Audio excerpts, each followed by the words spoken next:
No one who dies here ever really dies. But tell me, what's it like being back in my tub of terror?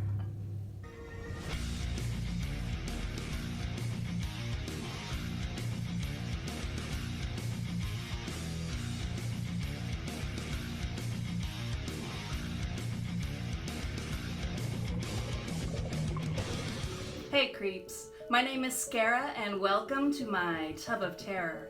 Today I'm going to be reviewing the movie It Chapter 2, and I'm going to do so rather quickly because these bubbles aren't going to last forever. 27 years after their terrifying encounter with Pennywise, the Losers Club grows up and moves away until a devastating phone call brings them all back. I thought about this and I'm not going to do this review in the way that I tend to do the other reviews. I'm going to switch it up a little bit. I'm just going to kind of stream of thought this. I'm going to start off by saying I didn't like it that much. Is that bad? I liked parts of it. I liked lots of parts of it. But as a whole, I didn't like it as much as I liked the first half. When they were all children, when it was the cast of kids that we all kind of fell in love with at the time, that cast in that movie reminded me of the same kind of magic that the first season of Stranger Things had. It had that. It had the same kind of magic that the movie Goonies had back in the 80s. This time, when the cast is all grown up and we have new actors and whatnot, aside from Bill Hader, I didn't get the magic so much. Pennywise was still great. Skarsgård, what's his name? Bill Skarsgård. It's fucking Bill, isn't it? Let's talk about Pennywise for a second, okay? This adaptation of Pennywise, Bill Skarsgård's Pennywise. I think Bill does a great job. He's very scary. His movements are good. The way he uses his eyes are great. He's got a lazy eye. He can move one eye independent of the other. I don't know if that's called a lazy eye or that's called a magic trick. It's called something, and he does it. I don't think it's CGI. I read somewhere that he can actually do that, and that is fucking freaky, okay? Pennywise does not have a forehead. Pennywise has an 8 head. You know what I mean? He's got like 4 plus 4.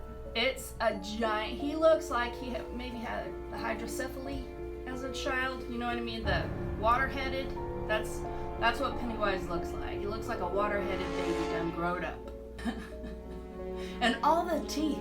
How long does that take to floss? He opens up his mouth and it's just rows and rows and rows of teeth. Just, First of all, he would win any corn on the cob eating championship. That corn would be decobbed like that.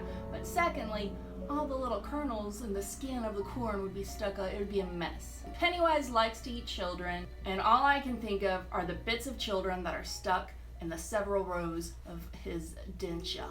Oh, do you know why he likes to eat children? He likes his meat seasoned with fear. And kids are easier to scare.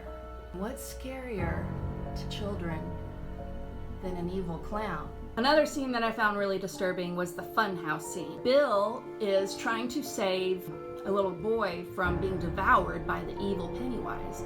So Bill's on one side of the glass, the boy is on the other, and then there's another pane of glass, and then there's Pennywise. And they're both trying to break the glass and get the boy. Pennywise wants to eat the boy, and Bill wants to save the boy.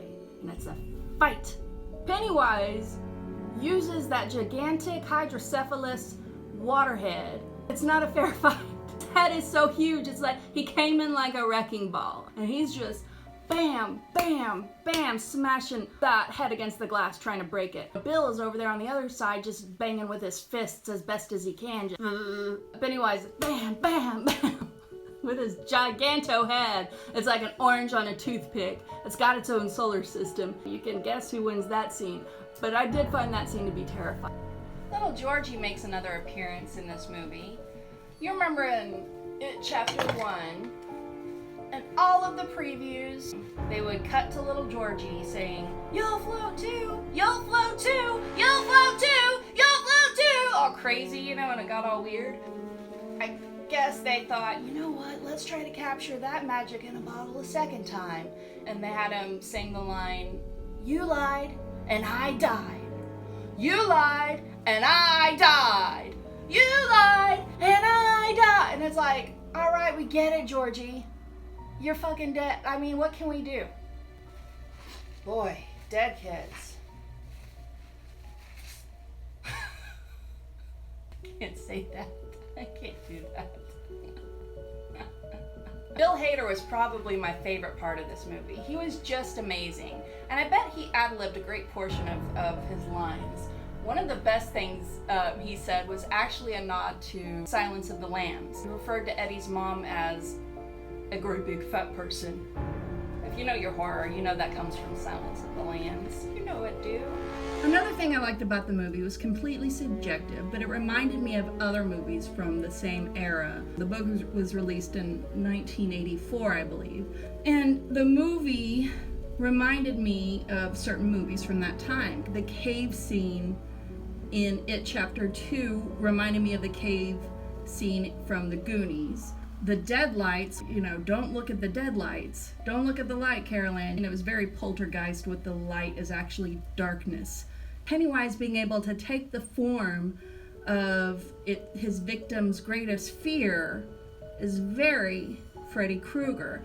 I heard or read somewhere that Stephen King was actually kind of inspired to write it after he saw A Nightmare on Elm Street. I'm not sure if that's true, but it does kind of make sense when you think about it. I think Pennywise is the clown version of Freddy Krueger.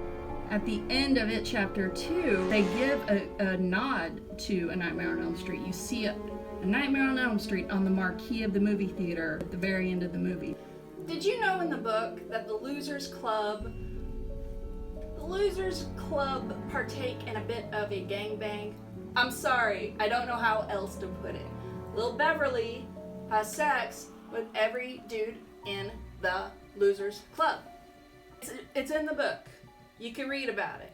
I know someone who has never read a single Stephen King novel, and this fella has never seen a Stephen King movie. He hadn't seen the dang Shining.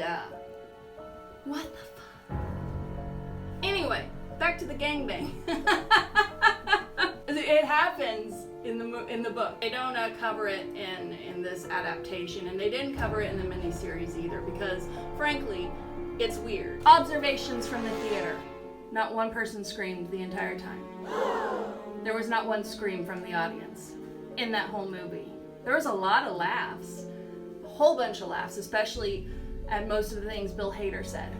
But not one single scream. I don't think this movie's scary. Maybe a little creepy, not scary. This movie will be scary to small children and people that already have a fear of clowns. That's not to say it's a bad movie. It's just a bad scary movie. As you can see, I'm out of bubbles, so I really must be going. But I wanted to tell you about a contest. We are going to pick a subscriber at random, and that lucky person's going to win one of these Scarah t-shirts with a design by the artist Dale Carroll. So if you're not a subscriber, go ahead and subscribe now. We'll pick a winner within a week of this release, and then I'll post a video on here letting everyone know who wins. Would you please give a little like to this video? In the comments section, let me know if you liked It Chapter 1 better or It Chapter 2. You can also let me know if you like the miniseries better. I give this movie an A for effort for trying. It's really hard to bring to life Stephen King's work to the big screen. And It is his second longest book, second to The Stand. So it's a lot of material to cover. They tried their best, I think. They did it in 2 different releases, and there's a lot of good things and a lot of creepiness to be had in this movie. I just didn't find it scary. And I thought It Chapter 1, was the better of the 2. That's all. What's this? Oh, look who's here. This is my tub of terror. You stay out of it. That felt good. My name is Scarah. Thanks for watching Tub of Terror Reviews. I'll see you in your screams. Mwah.